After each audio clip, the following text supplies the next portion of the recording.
Vamos orar. Obrigado, Senhor, porque o Senhor tomou o nosso lugar. Porque o Senhor, antes de nos criar, escolheu criar, sabendo que ia ter que se oferecer. E o Senhor nos amou antes de nós nascermos. Obrigado porque o Senhor nos convida aqui para a sua casa, Pai. E nos convida para sentar à mesa com o Senhor. Por favor, Senhor, estende a mão, nos ajuda, nos fortalece, nos dirige para a tua direção. Em nome de Jesus oramos. Amém. Amém.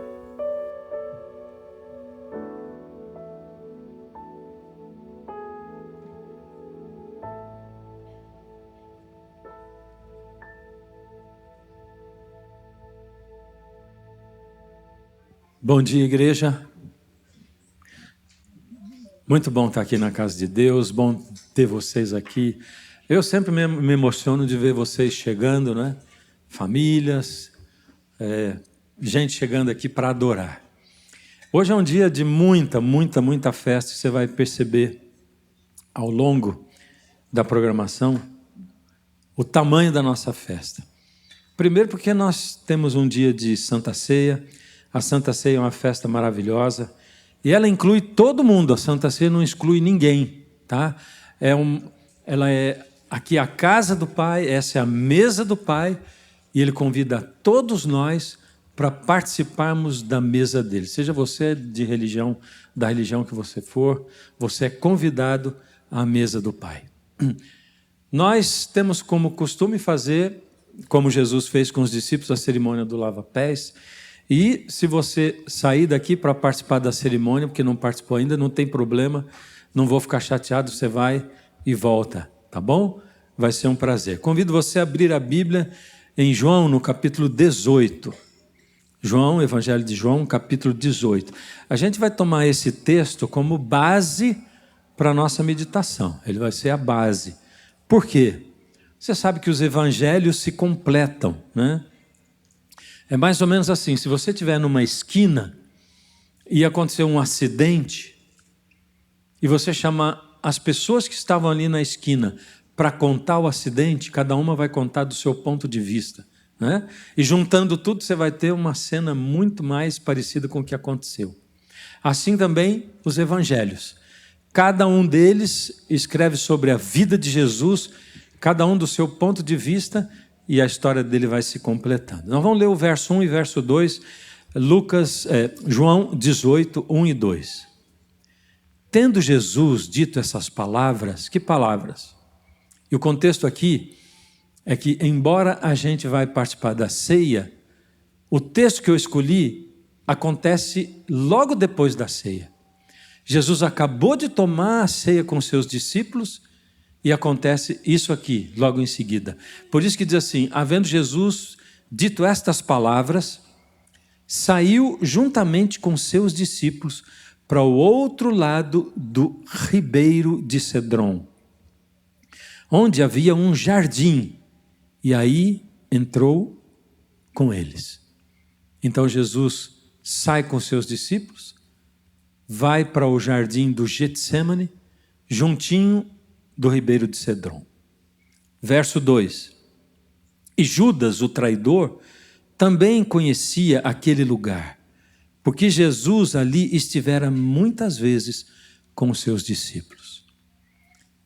No primeiro verso, Jesus sai com os seus discípulos, Judas já tinha saído, e Jesus com os seus discípulos, depois da ceia, vai para o jardim de Getsêmani, perto do ribeiro do riacho de Cedron. E aí fala de Judas, que também sabia e chega ali. Porém, entre esses dois versos, entre o 1 e o 2, ou seja, entre Jesus ir para aquele lugar e Judas chegar, tem um vácuo naquilo que João conta. Ele não conta um monte de detalhes, de coisas que aconteceram ali, até Judas chegar ali com o exército que ele trouxe. E a gente vai buscar nos evangelhos a complementação dessa história. Mateus, por exemplo, diz que Jesus orava e que ele, algumas vezes, mergulhado em agonia, dizia para Deus: a minha alma está sobrecarregada, está despedaçada até a morte. Jesus passou por uma agonia muito grande. Você já passou por alguma agonia alguma vez? Se sentiu agoniado? A gente começa a suspirar muitas vezes. Já sentiu a alma, aquela dor na alma, a alma gemendo? Uma dor que não é dor física, mas se torna dor física. Assim estava Jesus, angustiado. Marcos conta lá no capítulo 14, verso 35, que Jesus caiu de joelhos várias vezes e que no seu momento de maior agonia, enquanto ele orava, ele clamou para Deus na sua oração dizendo assim: Pai, se possível, passa de mim esse cálice sem que eu o beba. É um pedido marcante. É um pedido também conflitante, saindo da boca de Jesus. Porque ele que era Deus, que conhecia o fim desde o princípio, faz para Deus um pedido que ele sabia que era impossível de Deus atender. Acho que nenhuma oração de Jesus foi tão humana quanto essa oração. Pai, será que dá para eu não passar por isso? Se possível.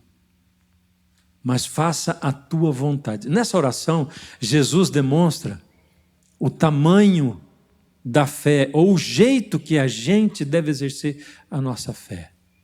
Porque alguns acham que fé é mandar essa montanha passar daqui para ali. É ordenar, e ordenam para Jesus. Né? E algumas pessoas ficam impressionadas. Eu ordeno, em nome de Jesus, isso e aquilo. E nesse momento aqui, Jesus não ordena nada. Jesus simplesmente pede e diz: seja feita a tua vontade. É incrível porque a vida da gente muitas vezes ruma para lugares ou para momentos que a gente não queria passar, não é? Quando uma doença chega e você ora, e você espera que ela melhore, mas ela piora. Quando ela aparece, você pensa, vai ficar pouco tempo e de repente ela se estabelece e fica mais tempo do que você espera. Quando parece que não tem luz no fim do túnel, não é? E a alma da gente se angustia.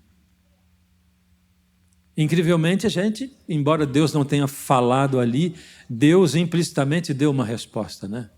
Quando Jesus diz: Pai, se possível, passa de mim esse cálice. E a resposta de Jesus, implícita, é: não é possível. Em outras palavras, eu não posso. Mas Deus não é o Deus do impossível? A gente não canta? O meu Deus é o Deus do impossível. A gente canta, não canta? Nesse momento, o pai responde para o filho: eu não posso. Não posso porque a vida de Jesus envolvia uma finalidade espiritual maior do que a vida dele aqui na terra, que era morrer para pagar o preço do nosso pecado. E a tua vida e a minha também envolvem uma realidade espiritual muito maior do que simplesmente a gente viver nesse mundo, construir a nossa vida, a nossa carreira, realizar as nossas coisas. Porque quanto mais a gente vive, mais a gente chega à conclusão de que viver essa vida sem Deus não faz sentido. Lucas descreve Jesus, Lucas que é o médico, suando gotas de sangue, tamanha aflição dele. E aqui a gente vê a onisciência de Jesus se chocando com a sua humanidade, nesse pedido de Jesus.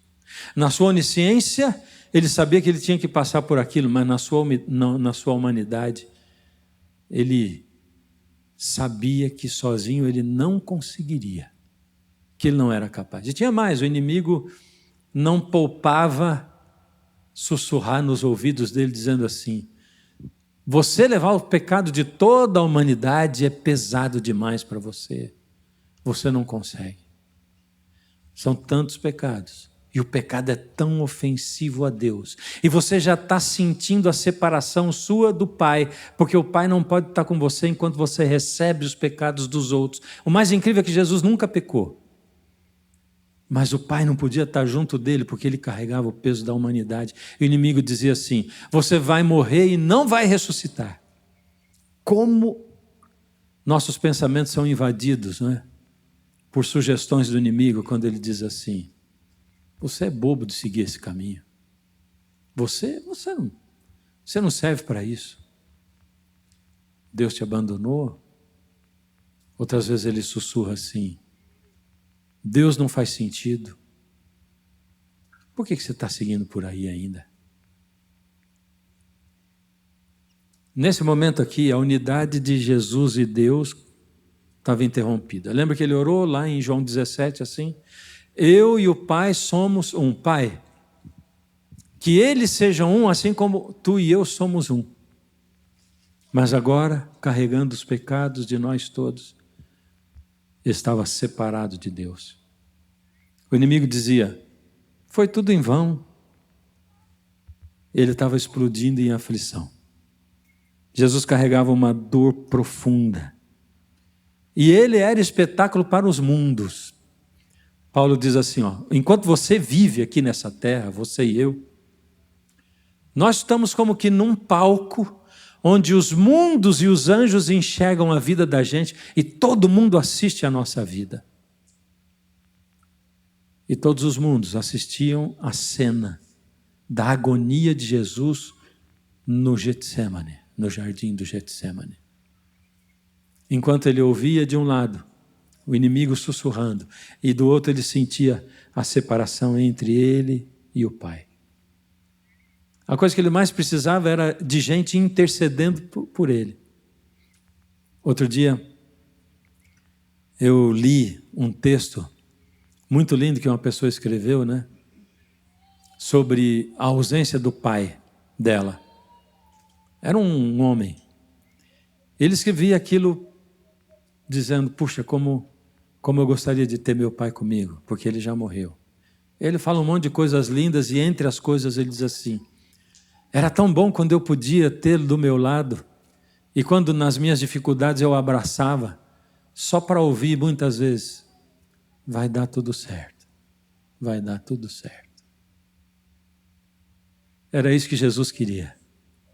Por isso ele disse para os discípulos: olha, fiquem aqui, intercedam, orem por mim, por favor, eu preciso do apoio de vocês.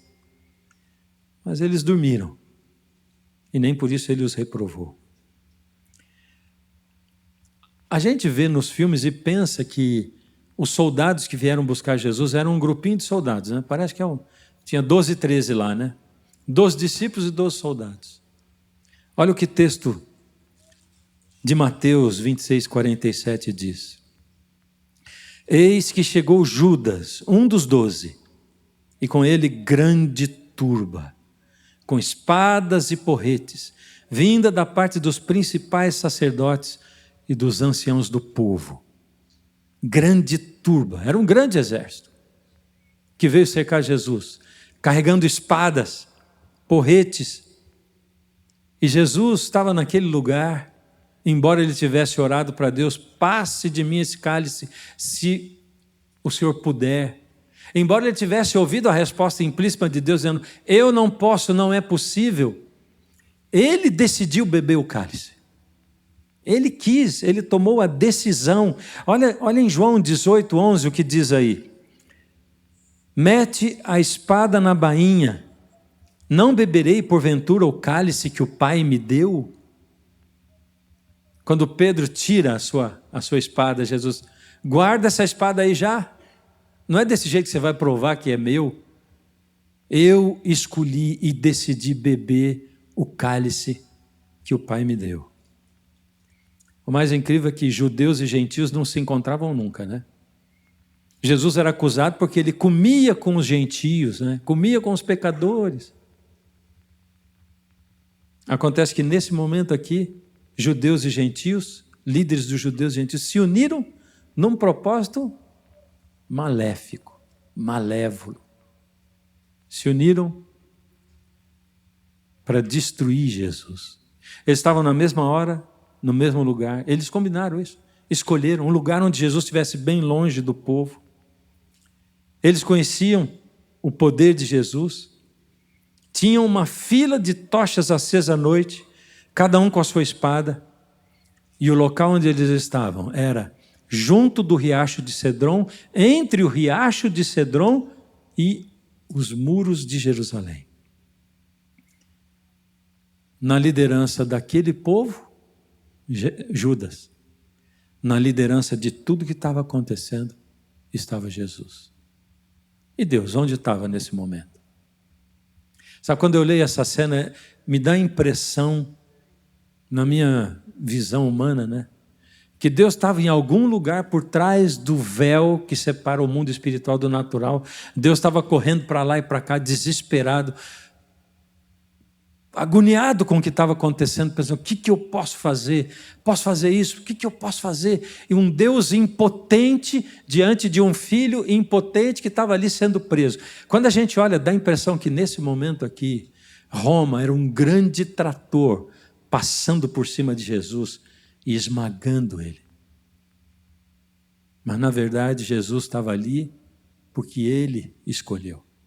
Judas podia pensar que ele estava no comando. Mas era Jesus que estava no comando, não era ele. Olha só João 18, dos versos 4 e 5. Sabendo, pois, Jesus todas as coisas que sobre ele haviam de vir, adiantou-se e perguntou a todos: a quem buscais? E eles responderam: a Jesus, o Nazareno. E então Jesus disse... O que ele disse? O que ele disse? Sou eu. Que é a mesma coisa do que eu sou. E sabe o que aconteceu nesse momento? Quando, pois, Jesus lhes disse, eu sou, recuaram e caíram por terra. Ele podia se livrar ou não podia? Ele podia não se entregar ou não podia? Era ele que estava no comando ou eram eles que estavam no comando? Ele não usou o poder, mas ele estava no comando. Jesus escolheu deliberadamente ir para o jardim. Aliás, o jardim foi escolhido por Jesus, não só porque ele tinha estado ali várias vezes para orar. É porque o jardim é um lugar muito icônico. Foi no jardim do Éden que o pecado aconteceu. Foi no jardim do Getsemane que o pecado do mundo inteiro foi perdoado. Foi no jardim do Éden que Adão derrubou a humanidade e separou de Deus. Foi no jardim do Getsemane que Jesus religou a humanidade a Deus. Foi no jardim do Éden que Adão fugiu de Deus e foi no jardim do Getsemane que Jesus se apresentou espontaneamente. No jardim do Éden, Deus, depois do pecado do homem, desembainhou a sua espada. E Gênesis diz que Deus colocou uma espada flamejante na porta do jardim do Éden para que nenhum homem pudesse ter acesso à árvore da vida. No jardim do Getsemane, Jesus embainhou a sua espada e diz, guarda a tua espada, abrindo de novo o caminho da árvore da vida para todo aquele que nele crê.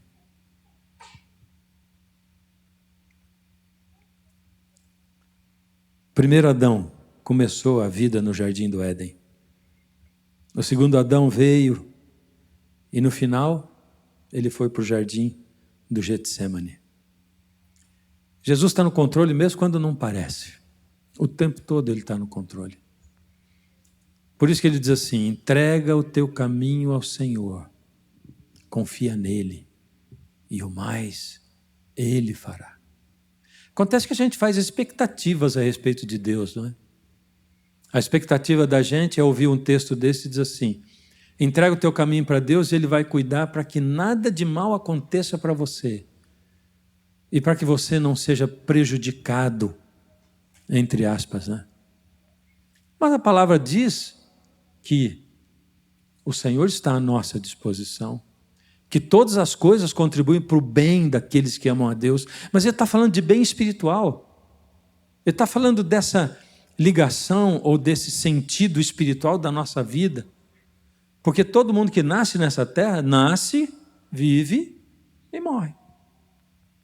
Todos nós sabemos que nascemos, vamos viver, vamos criar família e vamos morrer. As pessoas que Jesus curou, morreram. Lázaro, a quem ele ressuscitou, também ficou doente depois e morreu. E é desse jeito que a gente vai. Essa é a vida. Mas ele está dizendo, ser fiel até a morte e dar-te-ei a coroa da vida. Se você entregou a vida para Jesus, Jesus está no controle, mesmo quando parece que Ele não está lá. Mateus 26, 46 diz o seguinte, Jesus diz, levantai-vos, vamos, eis que o traidor se aproxima. Ali o ribeiro do Cedrão também era icônico, porque havia dos muros de Jerusalém, de lá dos altares de sacrifício, você sabe que na época da Páscoa, as pessoas todas vinham para Jerusalém e traziam as suas oferendas, os seus animais para sacrifício, e quem não podia trazer, porque morava longe, comprava em Jerusalém. Muitas vezes compravam dos cambistas do templo que supervalorizavam aquelas ofertas. Agora você imagina o tanto de sacrifício que era oferecido naquele templo. Eram muitos e muitos animais imolados e muito sangue que escorria. E esse sangue escorria para onde? Havia um dreno que ligava os altares de sacrifício do templo em Jerusalém até o ribeiro de Cedron, como que um encanamento. E o sangue corria dos altares para o ribeiro de Cedron. E você pode imaginar a cena. Jesus, o Cordeiro de Deus, que tira o pecado do mundo, de um lado de um ribeiro que devia estar vermelho àquela altura do ano, com o sangue dos cordeiros que representavam o sangue dele mesmo, que era o Cordeiro de Deus. O Senhor Jesus ofereceu a sua vida por sua causa e por minha causa, para reconectar, para religar, para que a gente possa ter acesso à árvore da vida, para que a gente possa viver a eternidade. E ele, um pouco antes disso, tomou a ceia com os discípulos dele. Porque quando a gente come com alguém, a gente estabelece comunhão. A gente estabelece amizade, convivência. Jesus tomou a ceia com os discípulos e os chamou à mesa para que eles pudessem se ligar como a videira se liga com os seus ramos. É uma ligação orgânica. E é assim que Jesus chama a gente para se ligar com Ele, através do seu sangue e do seu corpo. Para que a gente se torne o templo do Espírito Santo e para que Ele habite em nós o tempo todo, o dia inteiro, o ano inteiro. Salomão, depois que ele construiu o templo dele, na inauguração do templo, ele fez uma oração para Deus. É muito lindo ler em Crônicas, eu amo esse momento.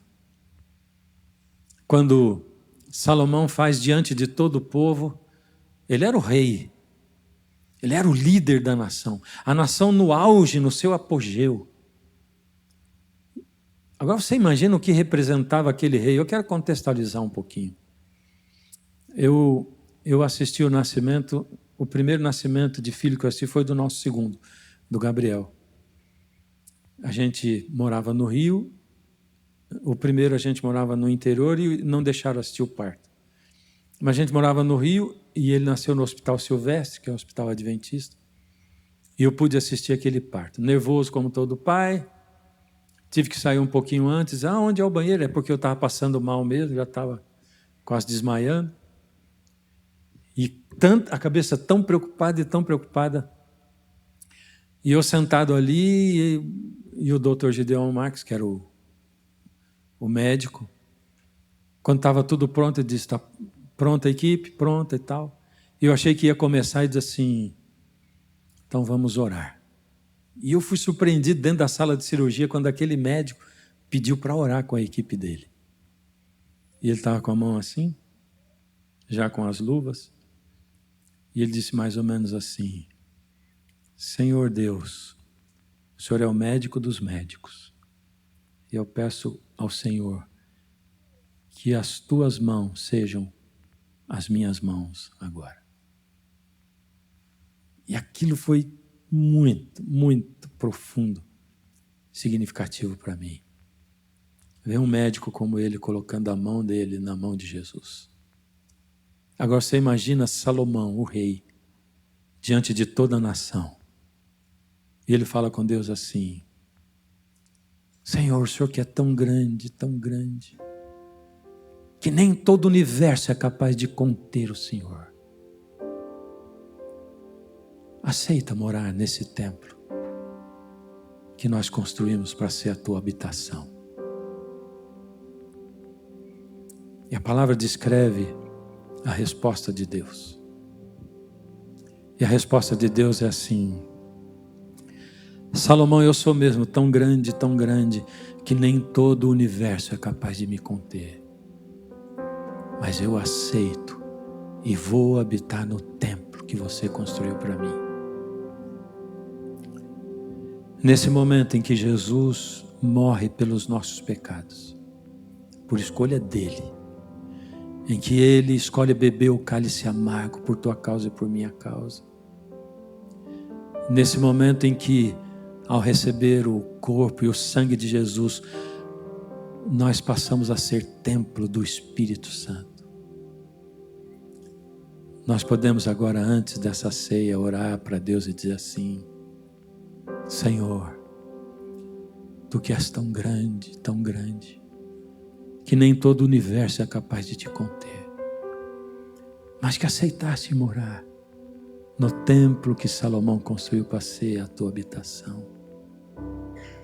Aceita também habitar no templo do meu coração. E você vai ouvir hoje aqui Deus dizendo para você: filha, eu que sou tão grande que nem o universo é capaz de me conter, mas que aceitei morar no templo que Salomão fez para mim, ouvi a tua prece, e eu aceito morar no templo do teu coração. Eu vou cantar uma música agora. Enquanto eu canto, quem sabe você tinha decidido não tomar ceia,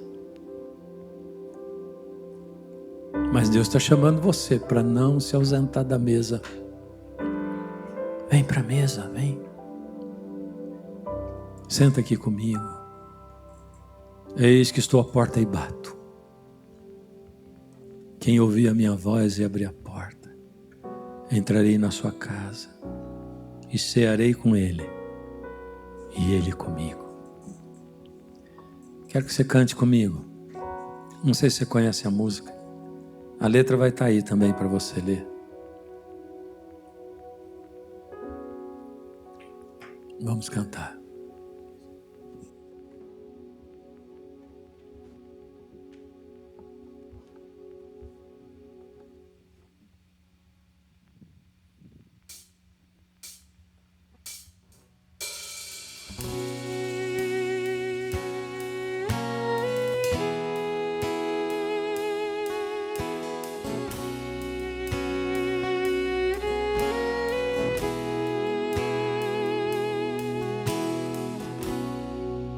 Quem sou eu, Senhor, que espero ouvir tua voz? Quem sou eu tentando te escutar? Já tentei ouvir tua voz em forma de canção, Tentei sonhar, tentei sentir. Não sou nada nem ninguém, sou apenas quase pó. Mas eu quero te pedir, ouve a minha oração. Sei que és grande em poder, canta. Cabes nem no céu, és o grande Deus, eu sou, e eu sou pecador. Não sou digno de falar, nem sou digno de pedir, mas te peço mesmo assim, eu imploro. Habita em mim. Amém. Ouse pedir para ver Deus, contemplar sua face.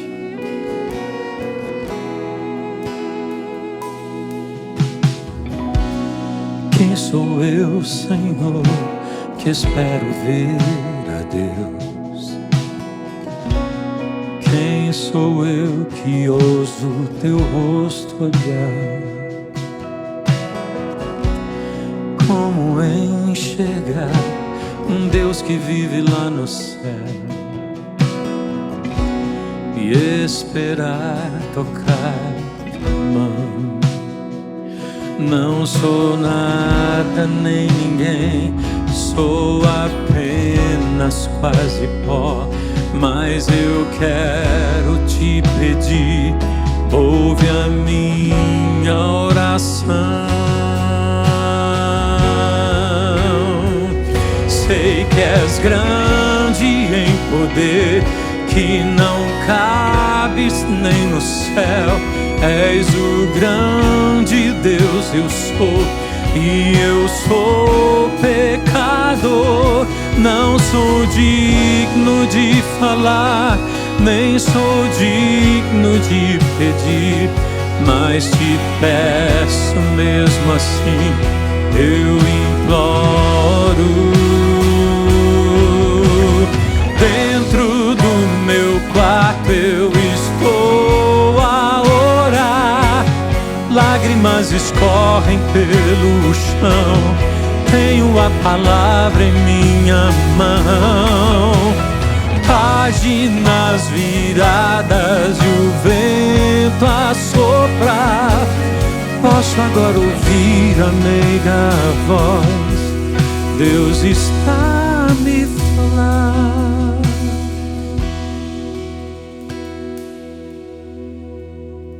Eu sou grande em poder, nada pode me conter. Sou o grande Deus, eu sou, e tu és pecador. Não és digno de falar, nem és digno de pedir, mas te aceito mesmo assim. Eu sou grande em poder, nada pode me conter. Sou o grande Deus, eu sou, e tu és pecador. Não sou digno de falar, nem és digno de pedir, mas te aceito mesmo assim.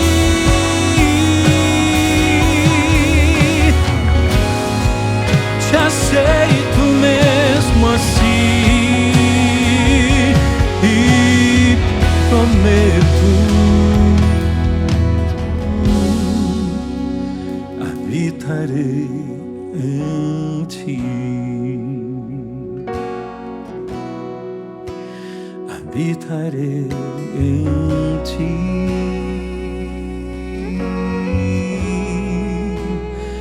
Habitarei em ti. Obrigado, Senhor, porque o Senhor aceita habitar dentro de nós, sendo quem somos. Obrigado, Senhor, porque o Senhor tirou a separação que havia entre o Senhor e nós através de Jesus. Obrigado porque por essa mesa, Pai, porque o Senhor nos convida para ela. E porque o Senhor pede intimidade entre nós. Estamos aqui para isso. Nos recebe. Oramos em nome de Jesus. Amém.